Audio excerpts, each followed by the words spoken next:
The air in the sleepy town of Havenwood, nestled deep within the verdant embrace of the Appalachians, always carried a scent of pine and damp earth. But on this particular Tuesday, as the first rays of dawn struggled to pierce through a canvas of bruised charcoal clouds, there was something else in the air. A faint metallic tang, sharp and unsettling, as if the very mountains were breathing out a secret they had held for millennia. Elias Thorne, a man whose life had been meticulously constructed around the predictable rhythms of his antiquarian bookstore, felt it stir within him, a low hum beneath his skin that had nothing to do with the stale coffee brewing in his kitchen. He stood by his window, a chipped ceramic mug cradled in his hands, watching the mist cling to the skeletal branches of the old oaks. The silence outside was profound, a heavy blanket muffling the usual chirps of early birds or the distant rumble of the logging trucks. It wasn't a peaceful silence. It was the kind that precedes a scream, the hushed pause before a cataclysm. Elias had always been a man attuned to subtleties, a connoisseur of the unspoken narratives hidden within dusty tomes and forgotten artifacts. He knew the difference between quiet and silence, between peace and stillness. This was the latter, an unnatural quiet that pressed against his eardrums, making the small sounds of his own breath and the drip of the faucet in his bathroom seem offensively loud. The sky above was a turbulent canvas, not just of typical storm clouds, but of shifting, almost crystalline formations that caught the nascent light in strange, unnatural ways, reflecting an icy blue that Elias had never witnessed before. It was as if the firmament itself was reorganizing, preparing for an audience with something ancient, something that demanded a new order of the heavens. A sudden, sharp pain lanced through his right temple, a blinding flash behind his eyes that forced him to clench them shut. It wasn't a headache, not in the traditional sense. It was more like a memory trying to claw its way out from the deepest recesses of his subconscious, a fragment of a dream he hadn't known he'd had, or perhaps a memory that wasn't even his own. He saw, for a fleeting instant, a vast obsidian pyramid, not of stone, but of some unknown polished metal, shimmering under a sky painted in shades of violet and emerald. And then a figure, tall and impossibly slender, draped in dark flowing robes, its head tilted, as if listening to a silent frequency. The image was gone as quickly as it appeared, leaving behind a cold dread that settled deep in his gut, a knot of unease that no amount of rationalization could unravel. He opened his eyes, the pain receding to a dull throb, and stared out at the now slightly brighter, yet no less ominous morning. The coffee in his mug had grown cold. He felt a profound sense of dislocation, as if the world he had known for 47 years had subtly shifted on its axis, and he was the only one who noticed. His bookstore, Thorne's Antiquarian Curios, was his sanctuary, a labyrinth of forgotten histories and lost voices. He'd spent his life surrounded by the weight of the past, but this felt different. This wasn't history written on crumbling parchment. This was history pushing its way into the present, demanding to be rewritten in flesh and blood. He clutched his mug tighter, the porcelain cold against his fingers, his knuckles white. The air grew heavier, thick with an almost palpable anticipation.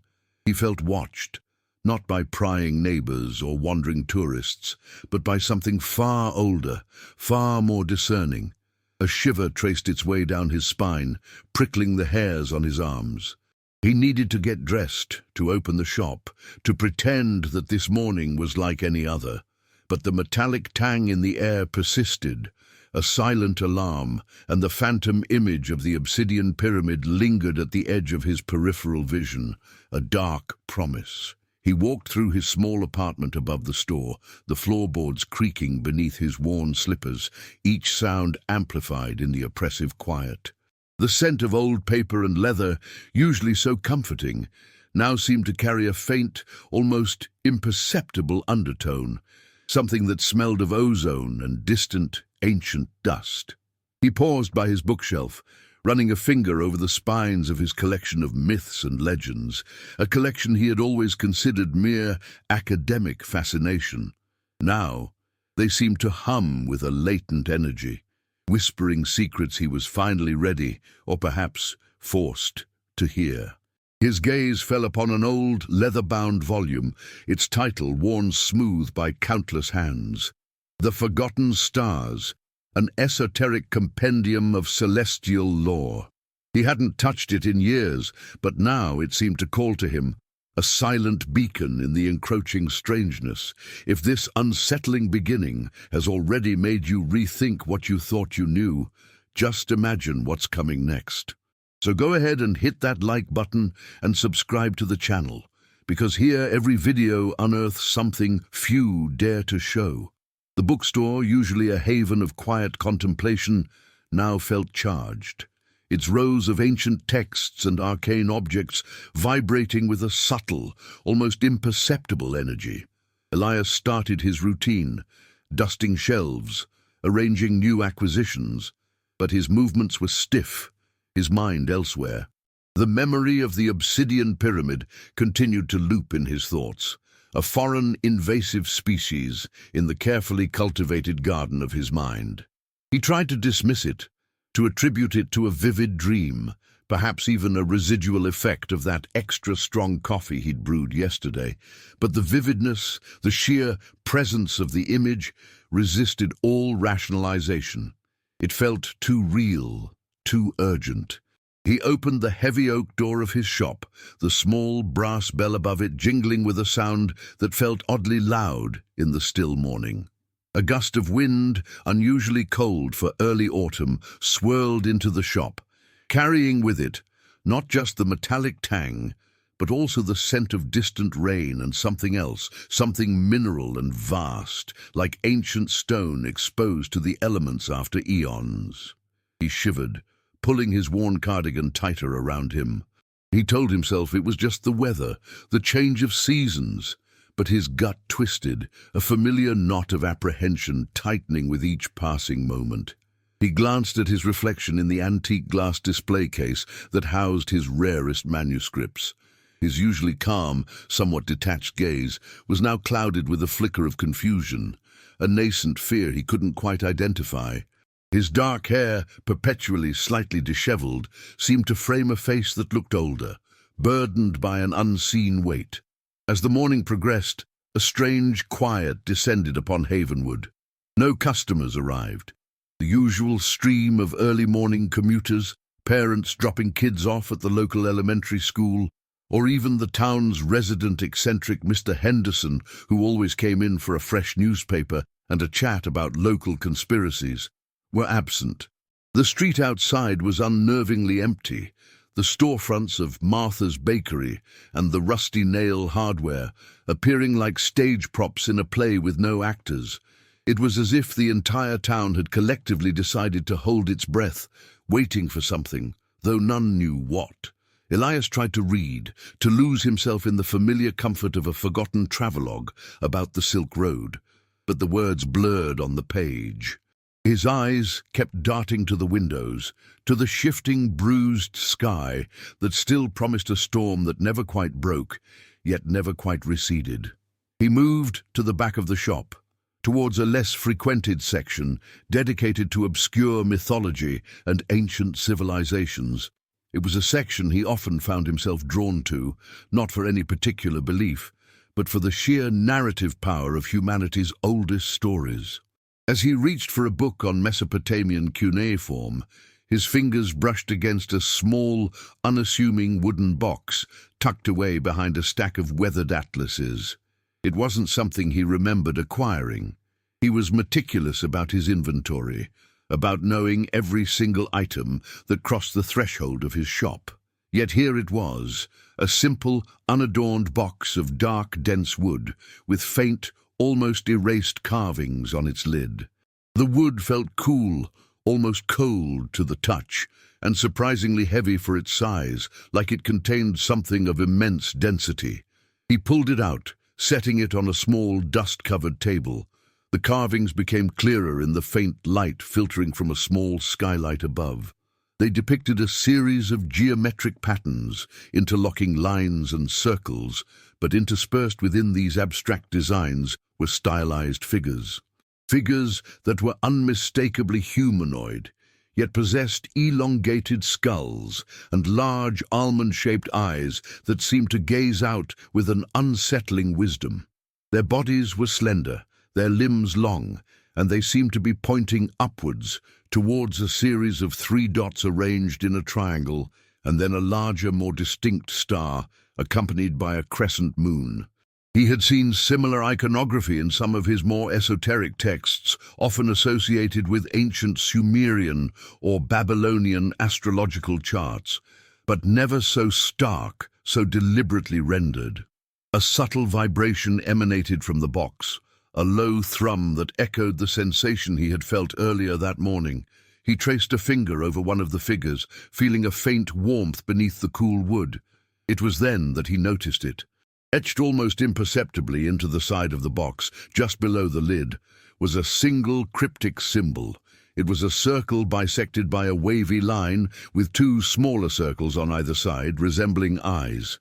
He had no immediate recognition of the symbol, yet it resonated with that strange, fleeting image of the obsidian pyramid, a faint echo of its unknown language. A prickle of excitement, mixed with a chilling sense of foreboding, stirred within him. This was more than just an old curio. This was something else. He felt a sudden, inexplicable urge to open it, a primal curiosity overriding his usual academic caution.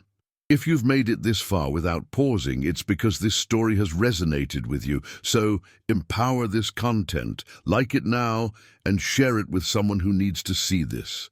The lid of the wooden box, despite its apparent age, lifted with an unsettling smoothness, no creak or resistance whatsoever, as if it had been opened countless times before, or perhaps was merely waiting for him to open it. Inside, nestled on a bed of what looked like dried, silvery moss that shimmered faintly, lay a single object. It was a disk, no larger than the palm of his hand, crafted from a material that seemed to absorb the light rather than reflect it. Its surface was a deep, inky black, yet it wasn't flat. Instead, it bore an intricate 3-dimensional engraving. It depicted a swirling vortex, a maelstrom of cosmic energy, at the center of which was a stylized planetary body, rendered with a remarkable, almost impossible level of detail. Surrounding this central image were smaller, celestial bodies, and emanating from the planet were what looked like thin, almost gossamer lines, connecting it to other points in the cosmic tapestry. Elias carefully reached in, his fingers brushing against the cool, smooth surface of the disk. The material was unlike anything he had ever felt. It was impossibly dense, yet feather-light, and possessed a subtle internal luminescence that pulsed faintly like a sleeping heart. As his fingers closed around it, a jolt, not of electricity, but of pure, raw information, surged through him. It was overwhelming, a torrent of images and sensations. Vast, desolate landscapes under alien suns, colossal structures rising impossibly high, a sense of immense distances traversed, and a profound, aching loneliness. He saw star charts that defied all known astronomy, constellations that had never graced Earth's night sky, and then a glimpse of something terrible. Enormous winged beings, not feathered like birds, but with leathery, membrane-like wings, their eyes burning with an ancient, cold intelligence, standing on platforms of shimmering light. They were observing, always observing, the small, fragile blue marble that was Earth. He gasped, dropping the disk back into the box. The images, the sensations receded, leaving him breathless and disoriented. His heart hammered against his ribs, a frantic drumbeat against the sudden chill in the air. He rubbed his temples, trying to clear the lingering haze from his mind. But the visions were seared into his memory, vivid and terrifying. The loneliness he had felt was profound, a vast cosmic solitude that echoed with the despair of a species far from home.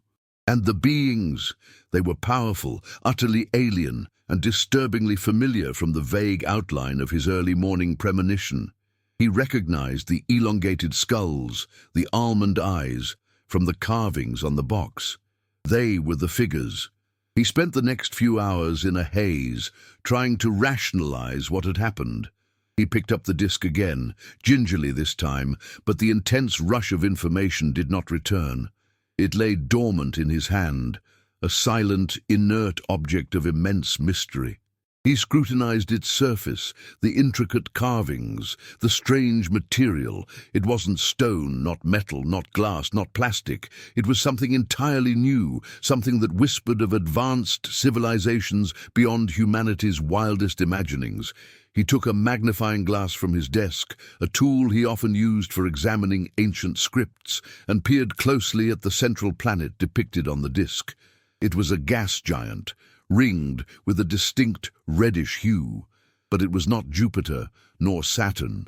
It was different, and around it, orbiting in what seemed an impossibly elongated elliptical path, was a smaller body, depicted as a dark, almost shadowy sphere. He remembered old, dismissed theories about a rogue planet, a 10th planet, or a Planet X, that some fringe astrophysicists and ancient alien theorists called Nibiru. Could this be it? The thought sent another shiver down his spine. Nibiru, the home world of the Anunnaki, the ancient gods of Sumerian myth, who, according to some interpretations, descended to Earth, seeded civilization, and manipulated human development. He had always dismissed these theories as fascinating but ultimately unsubstantiated mythology, the imaginative products of ancient minds trying to make sense of their world. But now, holding this artifact, feeling the echo of those visions, the line between myth and reality began to blur, to fray at the edges. He looked around his shop, at the familiar shelves, the comforting stacks of books. They suddenly seemed less like sources of knowledge and more like barriers, protecting him from a truth he was only now beginning to glimpse. He was Elias Thorne, a quiet, scholarly man who preferred the company of books to people. His days were spent cataloguing, researching, living a life of predictable academic pursuits. He drove an old Ford pickup, got his coffee from the same diner every morning, and spent his evenings reading or watching old movies. He was not a man of adventure, not a seeker of grand truths, let alone cosmic ones. He just wanted to preserve the past, not confront an alien future. He feared the unknown, like any rational person, but more than that, he feared the unraveling of everything he believed to be true. He'd built his life on certainty, on the documented and the verifiable. This disc, these visions threatened to shatter that foundation. He carried a deep-seated regret too, a silent ache for a life he almost had, a family he almost built, before a sudden tragic accident claimed his fiancée Sarah years ago. He had retreated into his books then, burying his grief in the safe, quiet world of forgotten narratives. He tried to forget the sharp pain of her absence, the hollow echo of her laughter, but some memories never truly died. They just slept, waiting for the right moment to reawaken. The afternoon wore on, a heavy, oppressive blanket of silence still draped over Havenwood. Elias sat at his desk, the disc lying inert on a velvet cloth before him, its dark surface reflecting nothing, absorbing everything. He was trying to piece together the fragments of what he'd experienced, sorting through the jumble of images and sensations, searching for a coherent pattern. The metallic tang in the air had intensified, a metallic perfume that was now almost irritatingly strong, making his teeth feel gritty, his tongue taste faintly of copper. He felt a dull ache behind his eyes, a persistent pressure that hinted at information overloading his neural pathways. He pulled out several books from his obscure mythology section, spreading them open on his large oak desk. Sumerian tablets, ancient Egyptian hieroglyphs, even a rare text on pre-Columbian legends of winged sky gods. He meticulously cross-referenced symbols, searching for any connection to the carvings on the wooden box or the intricate designs on the disc. The more he read, the more he found disquieting parallels. The elongated figures, the 3 dots and a star, the mention of sky-dwellers, or those who came from above. Even the concept of a heavenly body that returned periodically, bringing immense change and often cataclysm. The ancient texts, once abstract tales, now began to sound like fragmented eyewitness accounts. His gaze drifted to the window. The bruised clouds remained, but now a strange greenish hue began to subtly infuse the grey, casting an eerie, sickly light over the quiet street. The air outside seemed to shimmer, an almost imperceptible distortion of the light, like heat rising from asphalt on a summer day. But it was cold. So very cold. He pressed a hand to the window pane. It was icy. This wasn't just weather. It was an atmospheric phenomenon, alien and unsettling. A sudden sharp crack echoed from the depths of the bookstore. Elias jumped, his heart leaping into his throat. He spun around, scanning the labyrinthine aisles, his hand instinctively reaching for the heavy brass letter opener he kept by his side. "Hello?" he called out, his voice hoarse, a tremor betraying his fear. Silence. Only the faint, almost imperceptible hum from the disc on his desk. He waited, straining his ears, but heard nothing more. He slowly walked through the aisles, his footsteps muffled by the thick, oriental rugs, his eyes darting between the towering shelves. Every shadow seemed to deepen.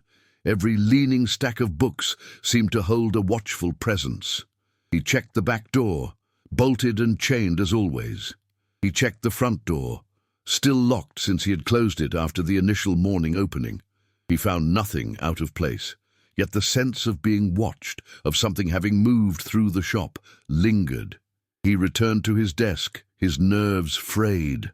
He stared at the disc, then at the open books. The Watchers, one Sumerian text described, who descended from Nibiru and guided the fates of men. He scoffed, trying to dismiss the notion, but the cold dread persisted. He was not one for conspiracy theories, but the evidence, however circumstantial and esoteric, was mounting. The metallic taste in his mouth was stronger, a metallic taste that seemed to be actively interfering with his sense of reason. He felt a dizzying pressure in his head, a subtle vibration that seemed to emanate not from the disc, but from within his own skull. He looked at the images of the elongated figures again, the sky-dwellers. He felt an unexpected pang of empathy, a strange connection to these ancient alien beings. Their eyes, though depicted in a primitive style, conveyed a sense of deep cosmic sorrow, a burden of knowledge and observation that spanned millennia. Were they truly gods, or merely advanced visitors who had been deified by humanity's limited understanding? The question gnawed at him, twisting his perception of history, of humanity's place in the universe. He remembered Sarah, her bright, inquisitive eyes. She would have loved this mystery, would have approached it with a fearless curiosity that he, in his guarded academic way, often lacked. A profound wave of loneliness washed over him, not the cosmic solitude he'd glimpsed from the disc, but his own, personal, human loneliness, amplified by the unsettling events of the day. Suddenly, a gust of wind slammed against the front window of the store, rattling the old glass violently. Elias jumped, startled, his attention ripped away from his internal turmoil. Outside, the greenish sky had deepened to an almost emerald hue, and through the distortion he thought he saw something move, a flicker of movement against the backdrop of the swirling clouds. He squinted, trying to make sense of the fragmented vision, but it was gone, swallowed by the roiling atmospheric phenomenon. It was too fast, too ethereal. It could have been anything. A trick of the light, a leaf caught in the wind, his own imagination playing tricks on him. Yet the image persisted in his mind's eye, a dark, indistinct silhouette, impossibly tall, against the backdrop of the luminous green sky. He felt a shiver, colder than any wind, pierce him to the bone. The sense of something alien, something powerful, observing him, grew almost unbearable. Elias closed his eyes, trying to calm his racing heart, to dispel the chilling images that danced behind his eyelids. When he opened them again, the small, antique grandfather clock in the corner of the shop chimed 4 times, its melodic bongs sounding strangely hollow in the pervasive silence. The sun, or what passed for it through the green-tinged clouds, was beginning its descent, casting long, distorted shadows through the aisles of books. The bookstore, usually a place of warm, dusty comfort, now felt like a mausoleum, a repository of secrets waiting to be awakened. He reached for his phone, a worn flip phone he preferred to the complicated smartphones everyone else carried, intending to call his friend, Dr. Aris Thorne, a retired astrophysicist from a small university in Maine. Aris, no relation despite the shared surname, was a man of science, but with an open mind for the fringes of theory, a perfect sounding board for the outlandish. But as his thumb hovered over the contact list, he hesitated. How would he even begin to explain? "Hey, Aris, found a weird disk, saw some visions of alien pyramids and winged beings, and now the sky's green and I feel like I'm going crazy." He couldn't. Not yet. He needed more. He needed something tangible, something undeniably real. He returned his attention to the disk, picking it up again. This time he focused, letting his mind be open, not resisting the flow of information. He saw the same swirling vortex, the reddish gas giant, the shadowy orb. But as he concentrated, the image seemed to ripple, to become less a static engraving and more a dynamic miniature hologram. The shadowy orb detached itself from the gas giant, growing larger, clearer, revealing intricate surface details. It wasn't just a planet, it was a colossal ship, or perhaps a mobile planetary outpost, crafted from the same obsidian-like material as the pyramid in his vision. And on its surface he could faintly discern structures, vast geometric cities, glowing with an internal light. He saw beings moving within, figures that were unmistakably the elongated, almond-eyed Watchers. Then, with a sudden sickening lurch, the perspective shifted. He was no longer observing. He was there. He was one of them, or seeing through their eyes. He stood on a vast, polished deck, under a sky that swirled with nebulous colors, the air thick with an alien fragrance. Below him, far below, the blue-green marble of Earth spun slowly, tantalizingly close. He felt an overwhelming sense of power, of ancient lineage, of a mission that had spanned millennia.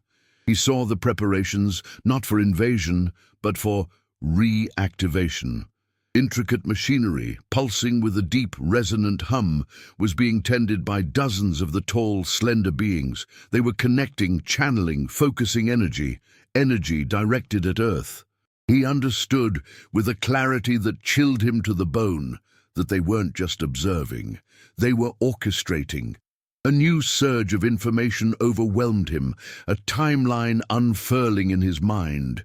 The rise and fall of civilizations on Earth, not as independent developments, but as carefully managed experiments. The construction of impossible structures, the sudden leaps in technology, the unexplained disappearances of entire cultures, all orchestrated, guided by these beings. The Anunnaki. They were not just myth, they were the architects of humanity's destiny, the hidden hand shaping its history, and they were returning. He stumbled back from the desk, letting the disc clatter onto the velvet cloth. His breath hitched, ragged and shallow. The visions were too real, too vivid, too coherent to be mere imagination. He grasped the edge of the desk, his knuckles white, his entire body trembling. His worldview, so meticulously constructed, had just shattered into a million pieces. The universe was far stranger, far more terrifying, and far more manipulated than he could have ever conceived. He was just a man, an antiquarian bookseller, caught in the crosshairs of an ancient cosmic drama. He looked down at the disc, now appearing inert once more, innocent on the velvet cloth. But he knew its truth. He knew what it meant, and he knew, with a certainty that settled deep in his bones, that this wasn't a discovery he could simply ignore. He was now involved, inextricably linked to whatever ancient force was stirring, whatever portal was about to reopen. The crack he heard earlier, the flickering silhouette against the green sky, they weren't tricks of the light. They were signals, precursors. He felt a profound sense of fear, not just for himself, but for humanity, for the fragile illusion of control and free will that had been so cruelly exposed. If you've made it this far without pausing, it's because this story has resonated with you. So, empower this content, like it now, and share it with someone who needs to see this. The evening descended with an unsettling swiftness, the emerald tinge of the sky deepening to a murky, phosphorescent glow that cast long, distorted shadows across the town. Elias closed his shop early, not bothering with the usual closed sign, simply turning the lock and drawing the heavy curtains, hoping to shut out the alien light. But the light seeped in anyway, a faint, unnatural green glow that made the familiar objects of his apartment seem sinister, imbued with a life of their own. He paced his small living room, the disc still clutched in his hand, its cool surface a constant reminder of the horrific truths it had imparted. His mind raced, a whirlwind of ancient myths, cosmic timelines, and the chilling implications of humanity's true origins.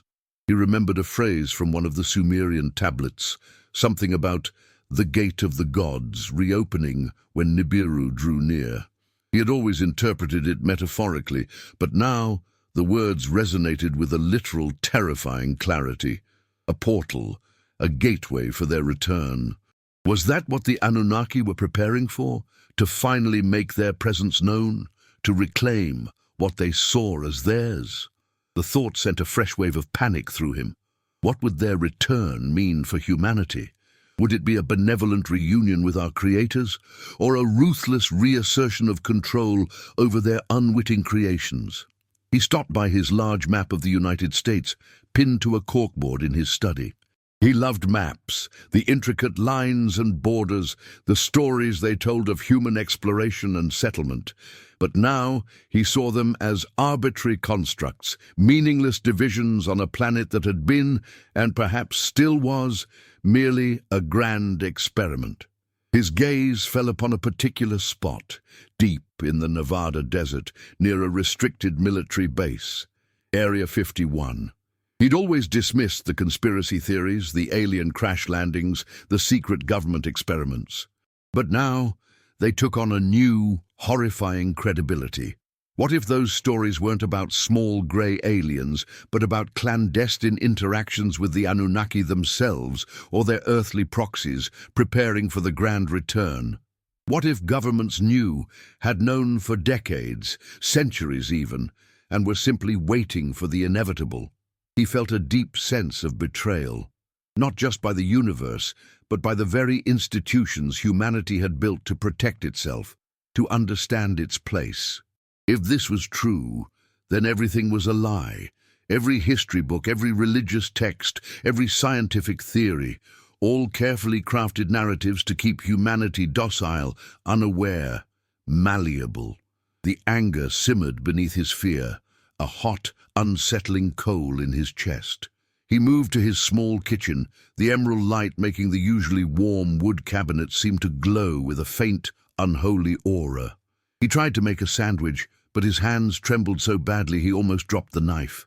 The metallic taste in his mouth was so strong now, it felt like he was chewing on pennies. He splashed water on his face, cold, shockingly cold water, but it did nothing to dispel the lingering visions, the profound sense of unreality that had gripped him. He was losing his grip, he knew it, but was he going insane, or was he simply seeing the truth for the first time? He caught sight of his reflection in the dark glass of the microwave door. His eyes, usually a calm blue, were wide and bloodshot, framed by dark circles. His face was pale, his jaw clenched. He looked like a man haunted, and he was. haunted by ancient gods, by cosmic secrets, by the crushing weight of a truth he had stumbled upon by accident. He suddenly remembered a recurring dream he'd had as a child, a dream he'd long since forgotten, buried under layers of adulthood and academic pursuits. He was standing in a vast, echoing chamber, the walls covered in symbols that hummed with a soft blue light, and in the center of the chamber a swirling vortex, a portal emitting a low, resonant thrum. He had always woken up from that dream in a cold sweat, terrified but unable to explain why. Now it all made a horrifying sense. The dream wasn't just a child's nightmare. It was a repressed memory, a glimpse into something real, something he had witnessed, or perhaps been exposed to, long ago. A seed of remembrance, lying dormant, waiting for the disk to awaken it. This was the second emotional explosion. A memory that should have remained buried, now clawing its way to the surface, altering his understanding of his own past. He wasn't just an observer in this cosmic drama. He was, somehow, a part of it. The thought sent a fresh wave of panic through him, colder and more profound than any fear he had felt before. What was his role? Why had this disk, this truth, found its way to him? A quiet antiquarian in a forgotten town, he felt a sudden, inexplicable sense of vertigo, as if the ground beneath him was tilting, threatening to pitch him into an unknown abyss. The very foundations of his identity were crumbling, replaced by a terrifying alien narrative. The night deepened, the emerald glow from outside now fully saturating his apartment, making every shadow long and dancing.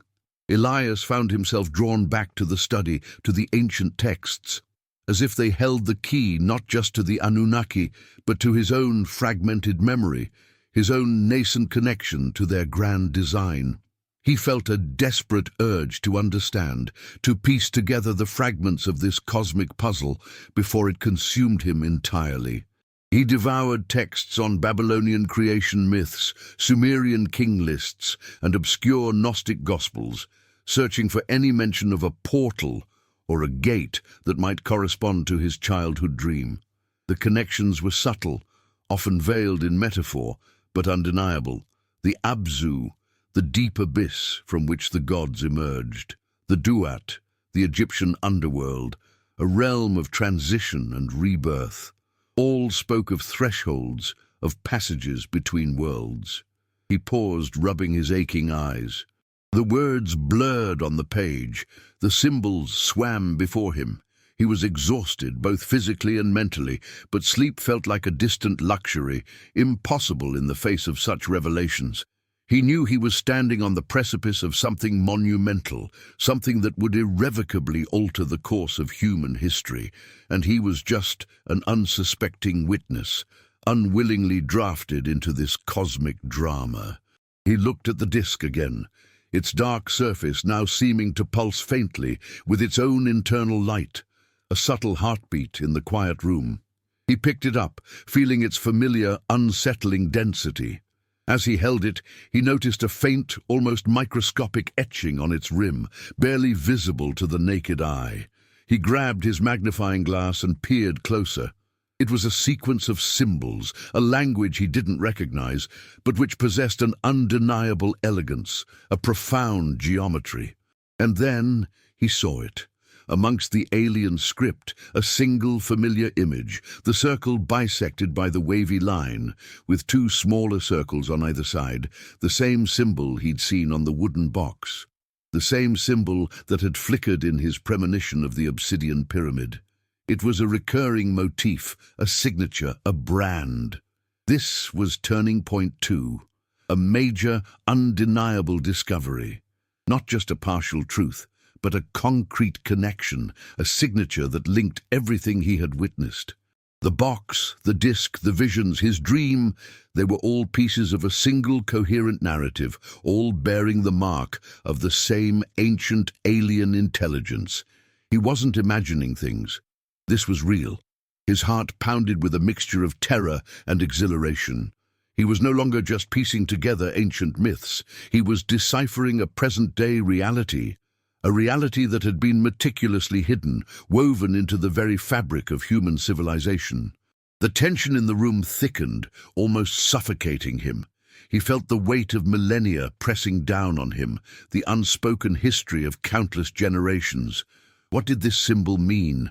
Was it a key, a warning, a designation of property? The latter thought sent a chill down his spine. Were humans merely property, a cultivated species, a resource for these ancient visitors? The idea was repulsive, yet disturbingly plausible in the context of what he had seen and felt. He began to search his extensive library for any mention of this specific symbol. Hours passed.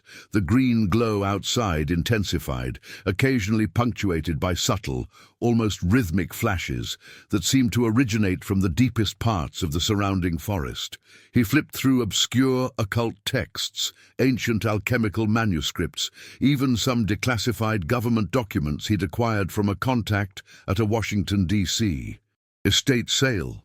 Documents once considered mere curiosities, now imbued with a chilling significance. Finally, hidden in the margins of a fragmented medieval treatise on forgotten stars, he found it.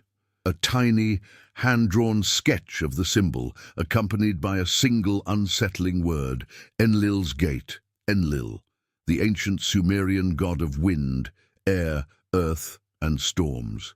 One of the most powerful and feared of the Anunnaki pantheon, often depicted as stern, unforgiving, a bringer of judgment.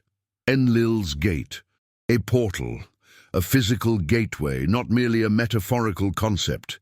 His childhood dream wasn't just a dream, it was a memory of Enlil's Gate, humming with blue light, waiting for the right alignment, the right cosmic cue to reopen.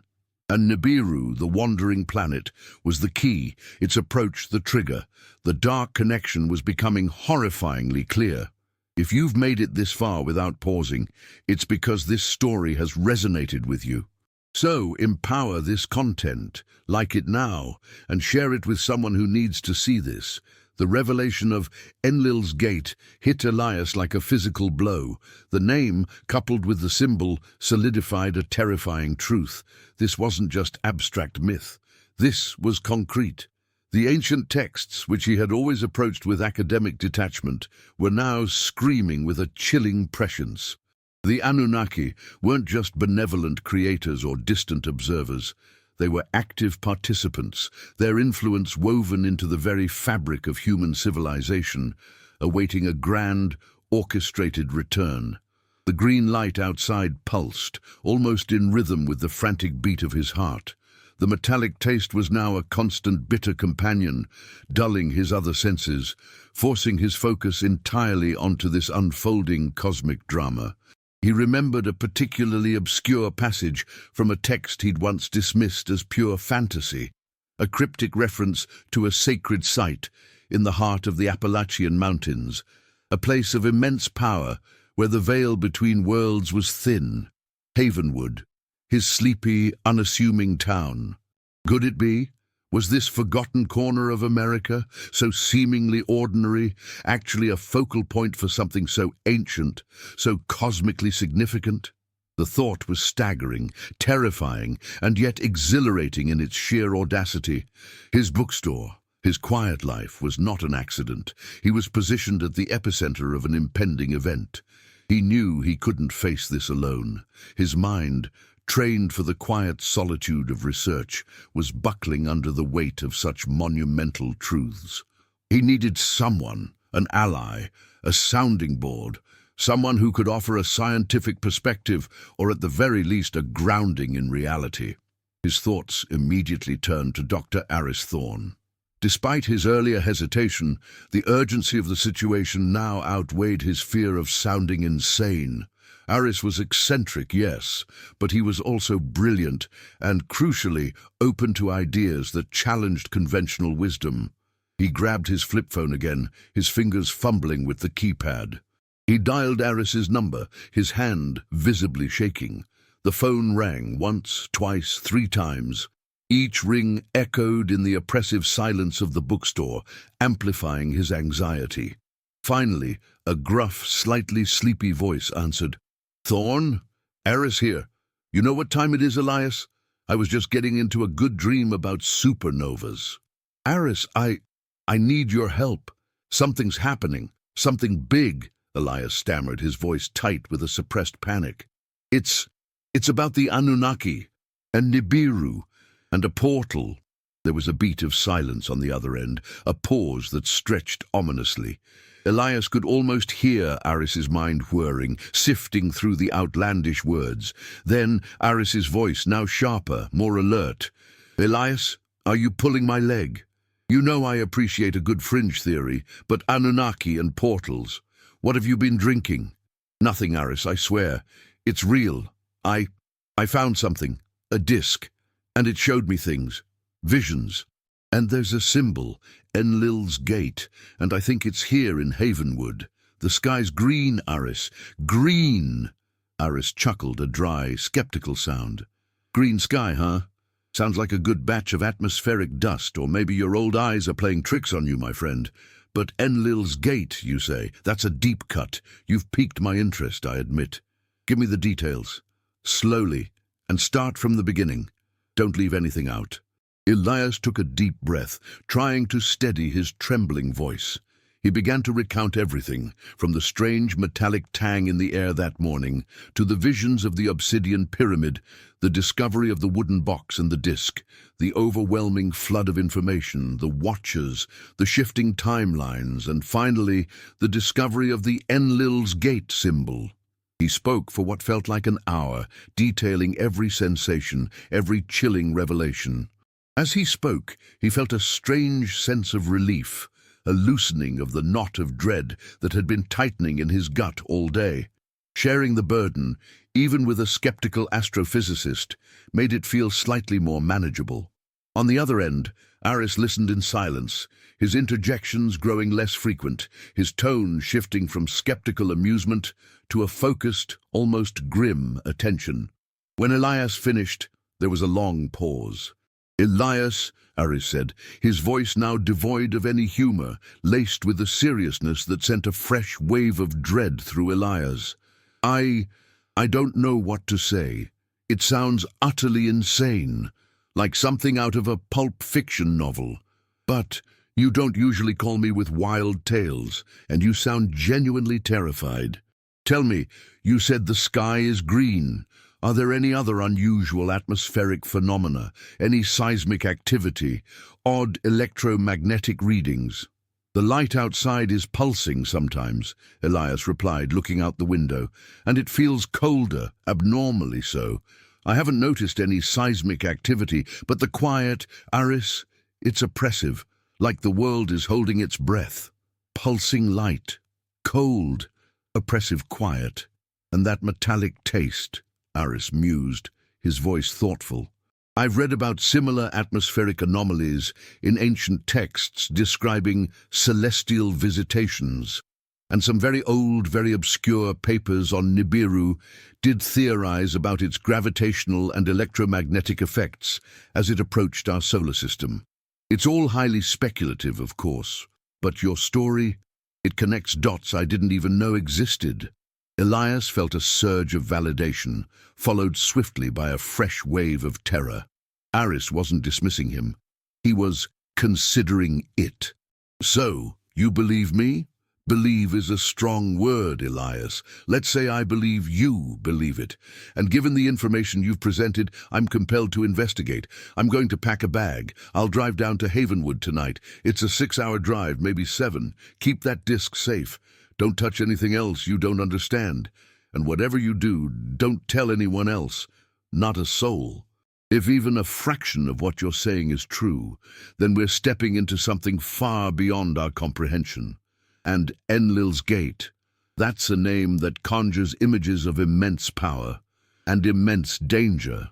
Elias felt a tremor of hope, a fragile spark in the encroaching darkness. He wasn't alone. "Thank you, Aris. Thank you." "Don't thank me yet, Elias. We might both end up in a straitjacket or worse. Just be careful. I'll call you when I'm an hour out." The phone call with Aris while providing a fragile anchor to reality, also amplified the sense of encroaching danger. Elias was no longer just a man stumbling upon a mystery. He was now an active participant, and soon Aris would be too. The burden of knowledge, previously his alone, was now shared, and with that sharing came a heightened sense of responsibility. He looked at the disk again, its dark surface now seeming to reflect the alien green glow from outside, a silent, ominous mirror to the cosmic forces at play. The time until Aris's arrival stretched agonizingly slow, each minute feeling like an hour. Elias tried to distract himself, to find some semblance of normalcy, but it was impossible. His mind raced, replaying the visions, the ancient texts, the chilling implications of Nibiru's approach, and the reawakening of Enlil's gate. He felt an intense, almost physical pressure behind his eyes, a sensation of being constantly observed, not just by the unseen entities from the disk, but by something more immediate, more present. He kept glancing at the windows, expecting to see a figure emerge from the shifting emerald mist, a tall, silent watcher materializing from the shadows. He remembered a particularly vivid part of the vision from the disk, the Anunnaki on their colossal ship, preparing for reactivation. He understood now that it wasn't just a reawakening of a gate, but a re-engagement with humanity, a reassertion of their ancient dominion. What form would that take? Benevolence? Conquest? A cold, calculating restructuring of human society? The possibilities were endless and terrifying. He wondered if this had happened before, cycles of intervention, creation, and perhaps recreation. Were humans merely pawns in a cosmic game, our history a carefully managed experiment? He paced his study, the wooden floorboards creaking beneath his worn shoes. His gaze fell upon an old photograph on his desk, a faded snapshot of Sarah, her smile bright, her eyes sparkling with life. A fresh wave of grief, sharp and raw, washed over him, intertwining with the cosmic dread. He wished she were here, wished he could talk to her, wished he could share this impossible truth with someone who understood him completely. But she was gone, a victim of a car accident that still haunted his nights. A senseless tragedy that now, in the light of these new revelations, made him wonder. Was it truly an accident? Or was there a deeper, unseen hand at play, orchestrating even the smallest events in human lives? The thought was chilling, making his grief even more unbearable, tainting her memory with a cruel, cosmic indifference. This was the third emotional explosion. The discovery of a hidden layer of manipulation, not just in humanity's grand history, but in his own personal tragedy. The lie that her death was a random act of fate was shattered, replaced by the horrifying possibility that it, too, was part of a larger, alien design. The universe was not just indifferent. It was actively orchestrating, manipulating, even the most intimate moments of human existence. This revelation pushed him to the brink, his personal sorrow colliding with the cosmic horror. Everything he thought he knew, every comfort, every memory, was now suspect. He felt a profound sense of violation, a complete unraveling of his personal narrative. He slumped into his chair, the photograph still clutched in his hand, his eyes scanning the ancient texts spread across his desk. He felt a desperate urgency to find something, anything, that could offer a counter-narrative, a loophole, a way out of this predetermined destiny. But the more he read, the more the pieces fit together, forming a horrifyingly consistent picture of humanity as a species cultivated, harvested, and managed by forces beyond its understanding. The Anunnaki. Their influence was everywhere, woven into the earliest myths, hidden in plain sight within the very stories humanity told itself about its origins. The green light outside intensified again, casting a sudden, almost blinding flash through the windows. Elias flinched, shielding his eyes. When he looked up, a faint, almost transparent shimmering began to manifest in the very center of his study, directly above the antique oriental rug. It was a distortion in the air, like heat haze, but colder, radiating an icy dread. It expanded slowly, silently, growing in size, taking on a subtle, iridescent blue hue.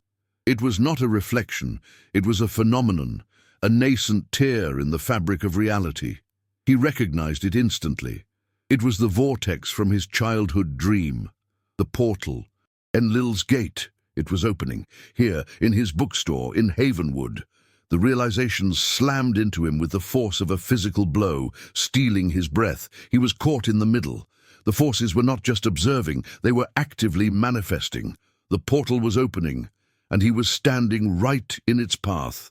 The hum from the disk grew stronger, resonating with the shimmering vortex above him, its internal light pulsing in tandem. He had triggered something. His finding the box, touching the disk, remembering his dream, it was all part of the orchestration, his unwitting role in the Anunnaki's grand design. The shimmering vortex in the center of Elias's study expanded slowly, silently, its iridescent blue glow casting an eerie, ethereal light across the room. It hummed with a low, resonant frequency that vibrated not just in the air, but deep within his bones, rattling his teeth. The temperature in the room plummeted, the air growing frigid, biting, yet no visible vapor or frost formed. Elias stood transfixed, a primal fear seizing him, paralyzing his limbs, rooting him to the spot. His mind screamed for him to run, to escape, but his body refused to obey, held captive by the sheer, overwhelming spectacle before him. He was witnessing the impossible, a gateway tearing open between worlds, right there in his quiet, unassuming bookstore. The books on the surrounding shelves seemed to lean in, their ancient pages whispering in unison, as if bearing witness to the culmination of prophecies they had contained for millennia. The dust motes in the air, illuminated by the portal's blue light, danced with an unnatural energy, swirling in miniature eddies, drawn towards the nascent tear in reality. The metallic taste in his mouth intensified, becoming almost unbearable, a coppery burn that coated his tongue and throat. As the vortex grew, its swirling energies began to coalesce, to take on a more structured form. It was like looking into a kaleidoscope of shifting realities, fragments of unknown landscapes flashing in and out of existence within its depths. He saw fleeting glimpses of colossal obsidian structures, of barren crimson plains under violet skies, of impossibly bright stars that burned with alien colors. And then a shadow began to emerge from the swirling chaos, a form coalescing within the blue-white core of the portal. It was tall, impossibly slender, shrouded in robes as dark as the deepest night. A profound sense of awe, mixed with absolute terror, washed over Elias. He knew this figure. He had seen it in his morning premonition, the one standing before the obsidian pyramid. This was one of the Watchers, one of the Anunnaki. It was stepping through the gate, into his world, into his study.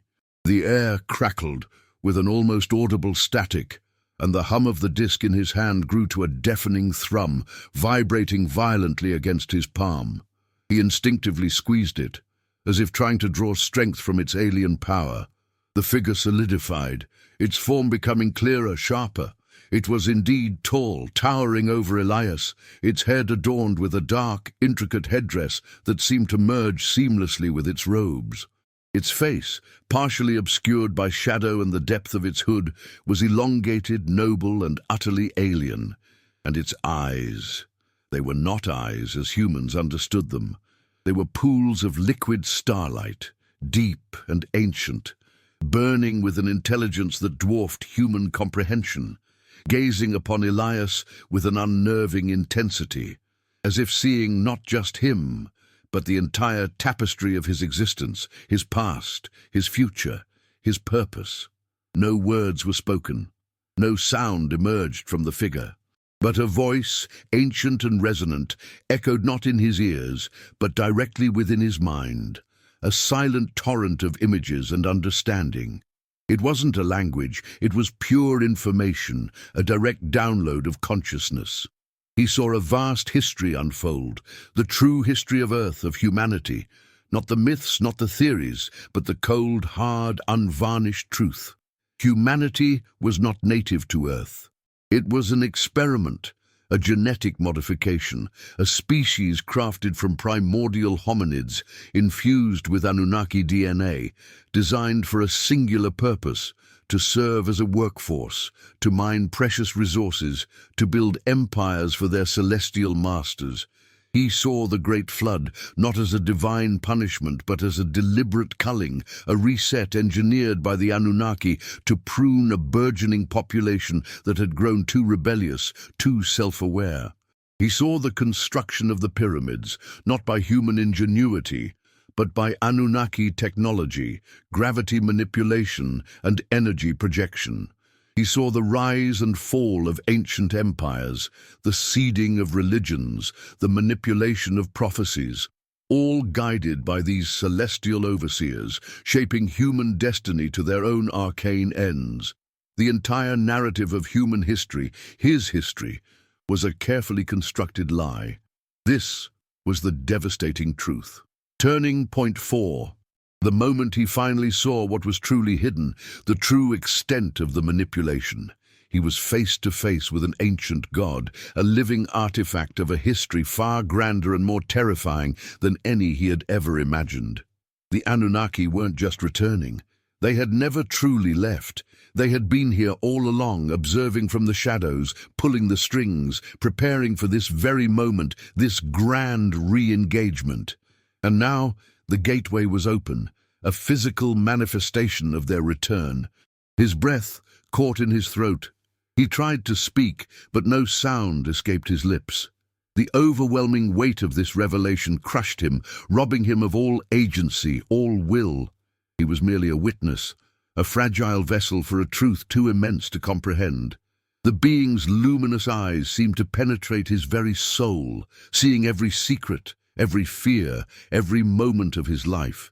He felt exposed, vulnerable, utterly insignificant in the face of such ancient cosmic power. His life, his purpose, his very existence suddenly seemed meaningless, a tiny flicker in the vast, orchestrated drama of the universe. If you've made it this far without pausing, it's because this story has resonated with you. So, empower this content. Like it now, and share it with someone who needs to see this. The silent, telepathic torrent of information continued to flood Elias's mind, each revelation more horrifying than the last. He saw images of Nibiru, not just as a planet, but as a colossal, self-sustaining world ship, a nomadic empire traversing the cosmic ocean, its inhabitants masters of gravity, time, and consciousness. He understood the nature of their long cycles, their periodic returns to Earth synchronized with Nibiru's elliptical orbit around the Sun. Each return marked a new phase of human development, a new manipulation, a new harvest of resources, both material and biological. He saw the faces of countless generations of humans, working, toiling, worshipping, believing in myths crafted to control them, unaware of the true architects of their civilizations. He saw the genetic experiments, the splicing of Anunnaki DNA with early hominids, creating a subservient yet intelligent species. He saw the reason for humanity's inherent desire for knowledge, for creation, for spirituality, faint echoes of their own divine spark, implanted within us, yet carefully controlled, never allowed to fully ignite and challenge their dominion. The metallic tang in the air was now so potent it felt like liquid metal flowing through his veins, connecting him irrevocably to the being standing before him, to the portal, to the very fabric of this alien technology. He felt a profound sense of despair, a soul-crushing realization that free will was an illusion, a comforting lie. Humanity had never been truly free. It had always been guided, manipulated, its destiny predetermined by a celestial hand. The Anunnaki figure, majestic and silent, remained unwavering, its luminous eyes piercing through Elias, not with malice, but with a detached, ancient indifference, the gaze of a farmer inspecting his crop. The portal behind it pulsed, with a deeper, more resonant blue, revealing even more fragments of alien landscapes, shimmering like impossible mirages. Elias felt a sudden, inexplicable surge of energy, not his own, but a cold, alien power flowing through him from the disk still clutched in his hand. It was as if he was becoming a conduit, a bridge between worlds, his human consciousness struggling to contain the vastness of the alien data. Then the image of Sarah flashed into his mind, vibrant and alive, her bright eyes filled with love. And in that same instant, the metallic taste in his mouth intensified to a burning sensation, and a single chilling thought, not his own, resonated within his mind, clear as a bell. She was an anomaly, an unpredictable variable, removed for the purity of the data stream. This was the fourth emotional explosion. A cold, clinical voice, not from the being's visible presence, but an ancient echo from the information flow, revealing the horrifying truth about Sarah's death. Not an accident, not a random tragedy, but a calculated elimination. She had become an unpredictable variable. What did that mean? Had her curiosity, her intellect, led her too close to the truth? Had she somehow discovered a piece of this vast puzzle, becoming a threat to the Anunnaki's carefully maintained secrecy? The revelation was a vicious blow, shattering the last vestiges of his personal grief and replacing it with a burning, righteous fury. His sorrow transmuted into an incandescent rage, hotter than any fire. They hadn't just manipulated history, they had stolen his future, his love, his very reason for living. He looked up at the towering figure, his eyes, previously wide with terror, now burning with a defiant spark. He was still paralyzed by the overwhelming power, but his mind, fueled by this new, horrific understanding, began to churn, searching for a way, any way, to resist. The disk in his hand pulsed, its energy resonating with his rage, amplifying his internal turmoil. He realized, with a chilling clarity, that the disk wasn't just an information repository. It was also a tool, a device, a fragment of Anunnaki technology, and perhaps, just perhaps, it held the key to disrupting their plans. He gripped the disk tighter, his knuckles white.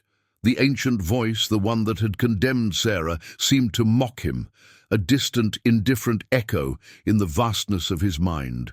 He was just a human, a pawn, a genetic experiment. What could he possibly do against such immense cosmic power? But the image of Sarah, her smile, her eyes fueled his defiance. He might be a pawn, but even a pawn could overturn the board given the right move. The metallic taste in his mouth, which had been a symbol of coercion, now felt like the taste of defiance, a metallic tang of battle. He didn't know how, he didn't know when, but he knew he had to try. He had to resist. Not just for himself, not just for Sarah, but for all of humanity, for the illusion of free will that had been so cruelly exposed. The Anunnaki had orchestrated humanity's past, but they would not control its future, not if he had anything to say about it. The portal hummed, the figure waited, and Elias Thorne, antiquarian bookseller, stood on the precipice of a cosmic war, armed with nothing but a fragment of alien technology and a burning human rage. If you've made it this far without pausing, it's because this story has resonated with you. So, empower this content, like it now, and share it with someone who needs to see this. The portal pulsed with an increasing intensity, its blue light washing over the Anunnaki figure, making it shimmer at the edges, as if its presence in this dimension was growing stronger, more permanent.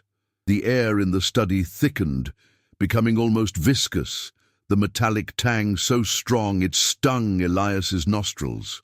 He could feel the energy emanating from the vortex, a cold, vast power that threatened to atomize him. Yet, fueled by his burning rage, by the horrifying truth of Sarah's engineered demise, he found a desperate, almost suicidal clarity. He looked from the disk in his hand to the shimmering portal, then back to the impassive, luminous eyes of the Anunnaki.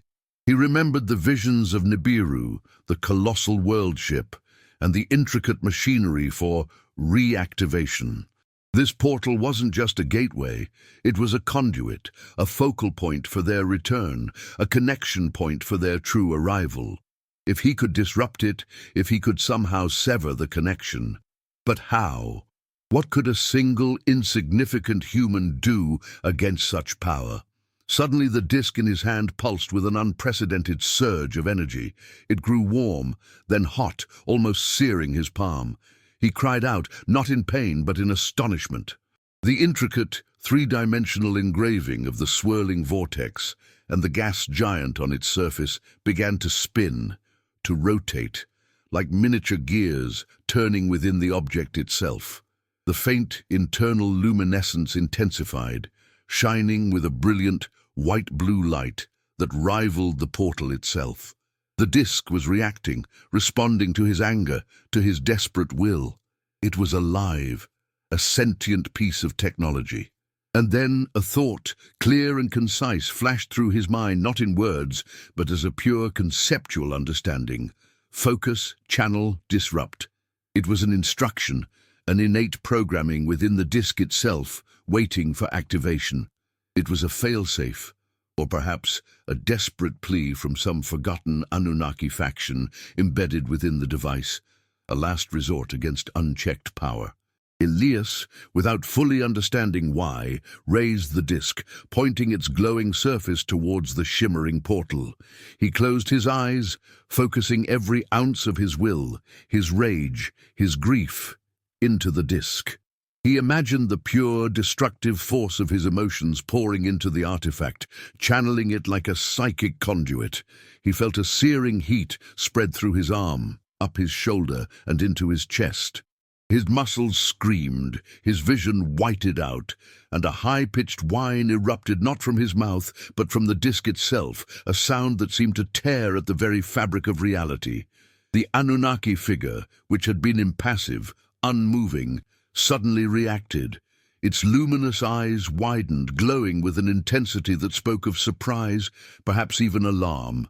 It raised a slender hand, a gesture of warning, of command, or perhaps of defense.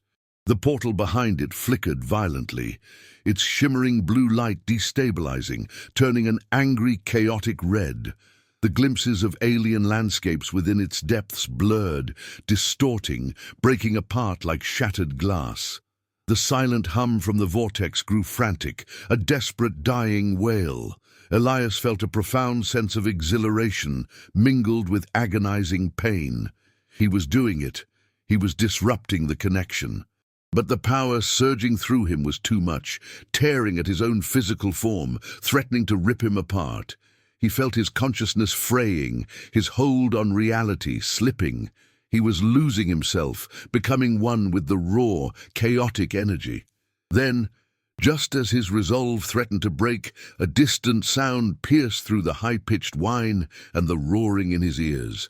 The sound of tires squealing to a halt, followed by the familiar, gruff voice of Aris Thorn, shouting his name from downstairs. "Elias, I'm here! What in God's name is going on up there?" The unexpected arrival, the human voice, acted like a circuit breaker, a sudden jarring anchor pulling him back from the brink. His focus wavered, his channeling of power momentarily faltered.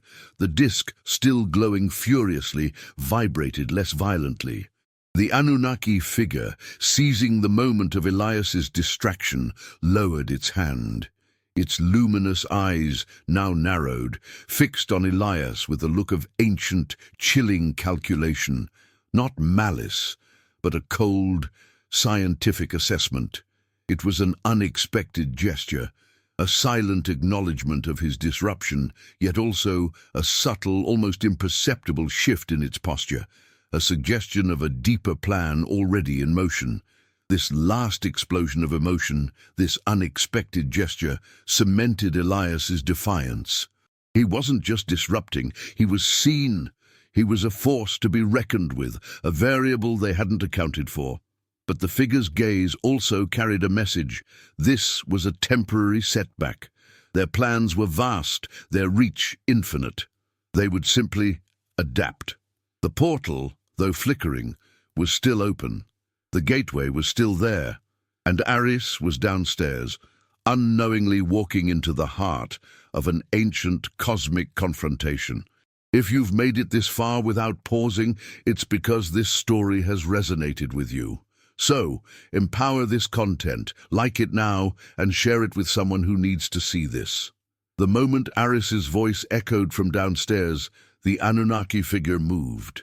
Not with speed, but with an otherworldly grace, it stepped back, receding into the flickering, destabilized portal.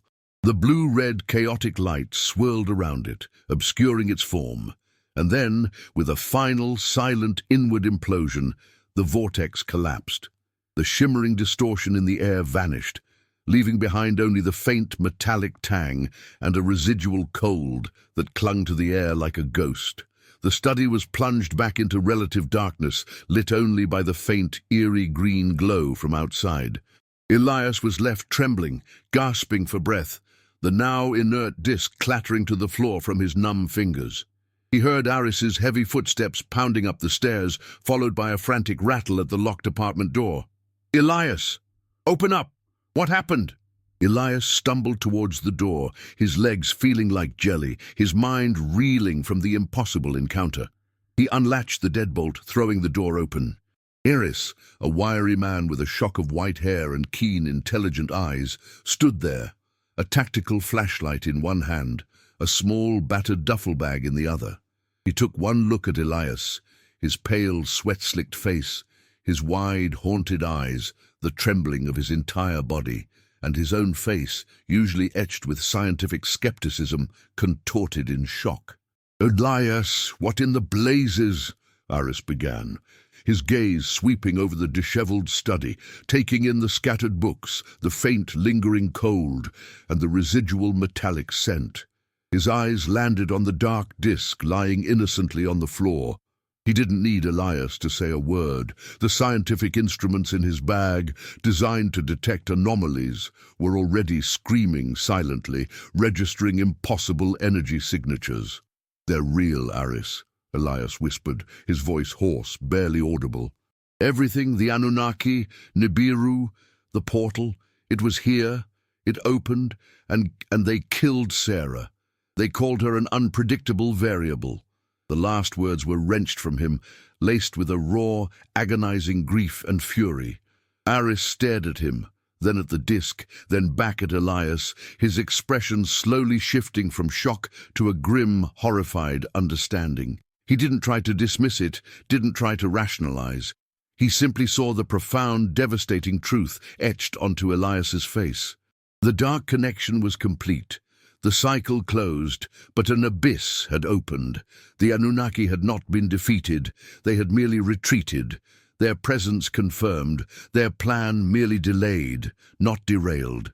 Their truth was now undeniable. Humanity was not alone, nor was it free. It was a creation, a resource, destined for a predetermined purpose, unless someone, somehow, could alter the grand design. Elias had glimpsed the full truth. The ancestral secret of the Anunnaki, the true origin of humanity, their cyclical return, the manipulation of history, and the terrifying predetermined destiny of civilization. It wasn't a neatly packaged answer, it was a universe-shattering impact. The metallic tang lingered in the air, a silent, chilling reminder of the presence that had been there and would return. The green glow outside faded slightly, but the darkness that settled over Havenwood felt heavier, deeper, no longer merely atmospheric, but cosmic. The world had shifted, irrevocably. Elias and Aris stood together in the silent bookstore, two fragile humans bearing the weight of an impossible truth, now bound by a secret that could shatter the foundations of human reality. The question was not if they would return, but when, and what humanity would be when they did. The universe was far vaster, far older, and far more sinister than any myth could ever describe. And this, they knew, was just the beginning. If this content has opened your mind, comment below. I saw what he saw. This helps us understand who is truly seeking knowledge beyond the surface. Like the video, subscribe to the channel now and activate the bell because the next episodes will go even deeper. And don't leave without clicking on the next video. It's the continuation of this journey. The silence that followed was not merely the absence of sound, but the presence of an unspoken truth hanging heavy in the air. The stars, if they were visible through the bruised, dark clouds, would tell a story far older, far more complex than humanity had ever dared to imagine. And somewhere out beyond the reach of human telescopes, a vast, shadowy world-ship continued its slow, inexorable journey, its inhabitants watching, waiting, preparing for the next chapter in their ancient, dark connection to Earth.